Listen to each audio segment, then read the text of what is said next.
연출자와 연기자의 대화가 길어지고 있다. 드라마 불멸의 이순신 마지막 촬영 현장. 이순신이 최후를 맞이하는 장면을 촬영하려는 순간 갑자기 무지개가 촬영장 하늘 위에 높이 떴다.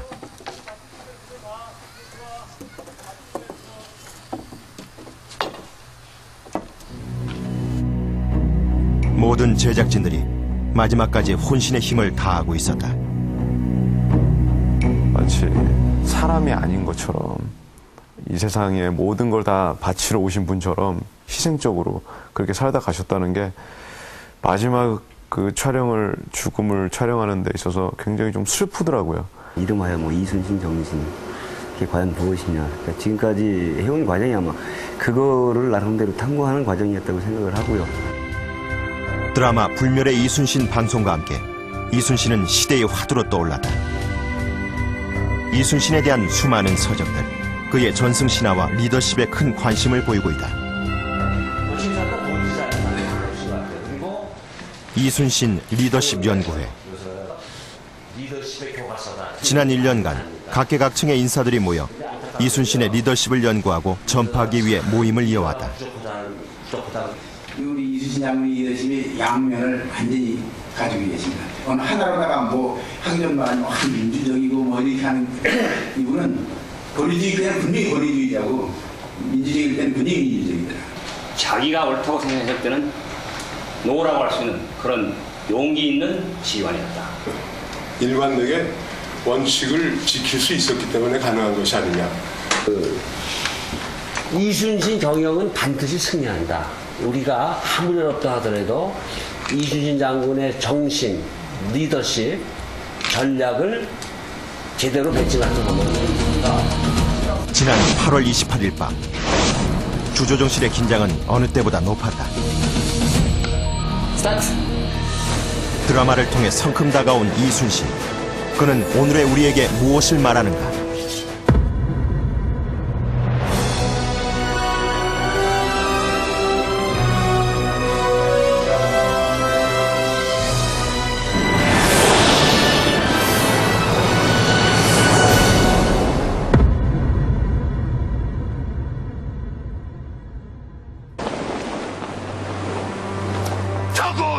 꼭 일주일 전 1년 동안 방송됐던 대하사극 불멸의 이순신이 막을 내렸습니다. 불멸의 이순신. 우리는 이 한 편의 드라마를 통해서 이순신에게 각별한 관심을 갖게 됐고 또 그의 위대한 업적을 새삼 깨닫게 되었습니다. 오늘 우리가 이 이순신에게 열광하는 까닭, 그것은 무엇보다도 그가 임진왜란이라는 이 절체절명의 위기에서 23전 23승 전승의 신화를 일궈냈다는 점입니다.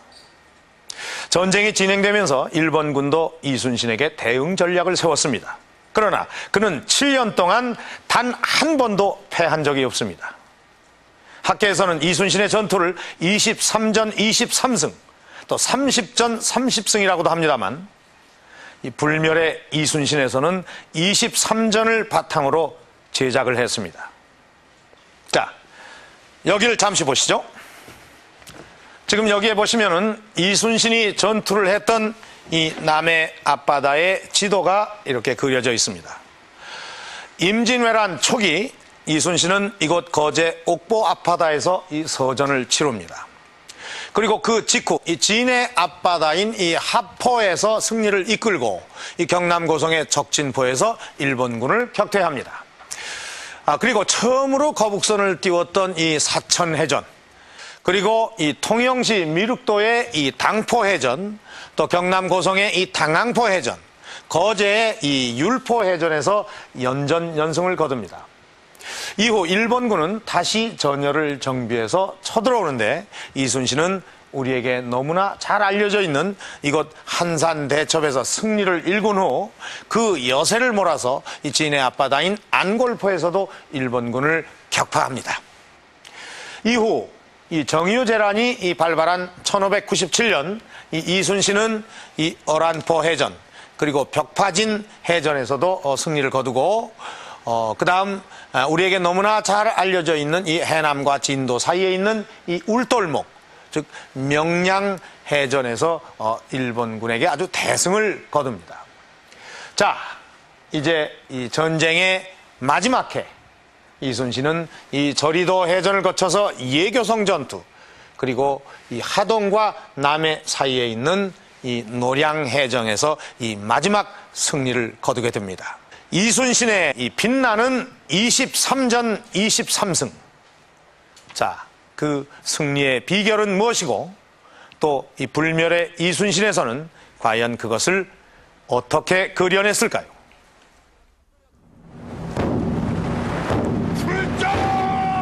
1592년 5월 4일 임진왜란이 일어난 지 20여일, 드디어 이순신은 휘하의 전라좌수군에 출전 명령을 내린다. 이순신은 전라좌수영의 판옥선 24척과 경상우수사 원균의 판옥선 4척으로 연합함대를 꾸렸다. 처음 일본군을 발견한 곳은 거제의 옥포. 당시 일본군은 30여 척 이상의 배를 포구에 정박시킨 채 노략질에 한창이었다.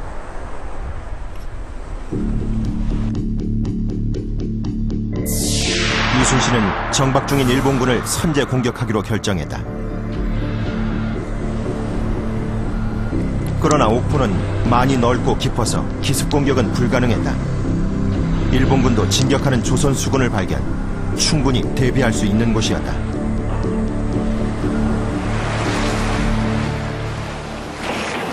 옥포만을 애워싼 이순신. 그에게는 첫 전투의 승리가 무엇보다 중요했다. 이에 이순신은 원거리 포격전을 선택했다. 적의 조총 사거리 밖에서 일본군을 제압하려는 전술이었다.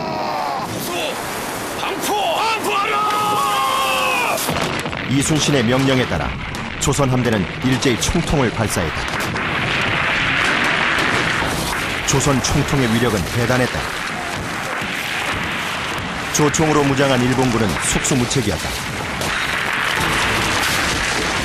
한나절이 채 걸리지 않은 전투에서 적선 26척을 격파했다.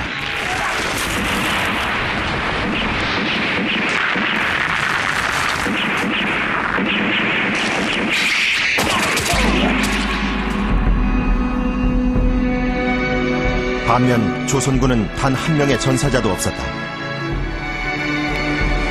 임진왜란 최초의 승전이자 완승이었다. 서전을 승리로 장식한 이순신과 조선 수군은 그날 오후 적선 5척을 더 격파했다.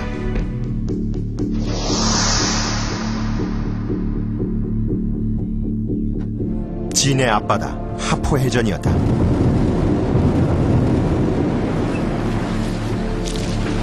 다음 날인 1592년 5월 8일 이순신은 지금의 경남 고성 땅 적진포에 적이 있다는 첩보를 입수.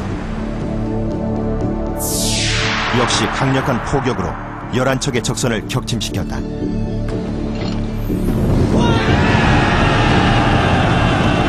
첫 출전 3번의 해전에서 압승을 거둔 조선 수군의 사기는 하늘을 찌를 듯 높아졌다. 그렇다면 일본군은 왜 이순신에게 무기력하게 패했을까?